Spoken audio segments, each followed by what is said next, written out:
উপস্থিত আমার শ্রদ্ধেয় ভাই এবং বোনেরা, আমার পক্ষ থেকে সালাম এবং অভিনন্দন। বঙ্গবন্ধুর জন্মদিন উপলক্ষে আমি একটি কবিতা আবৃত্তি করব। কবিতার নাম হৃদয় শেখ মুজিব, লিখেছেন মোহাম্মদ জাইদুল ইসলাম। বাংলার ঘরে ঘরে বাঙালির হৃদয়ে ছড়ায় একটি নামের সৌরভ। তিনি সর্বকালে শ্রেষ্ঠ বাঙালি, জাতির জনক, মোদের গৌরব। বাঙালি জাতিকে করতে স্বাধীন তিনি লড়েছেন অবিরত। পর্বত সম বাধা এসেছিল, করেননি কভু মাথা নত।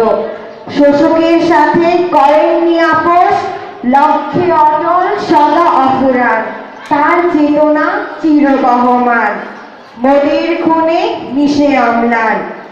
আকাশে বাতাসে ধ্বনিত আজ তার অধিকার আদায়ের হুঙ্কার। বিশ্ব সভায় বিশ্ব নেতা তিনি, আমাদের চির অহংকার।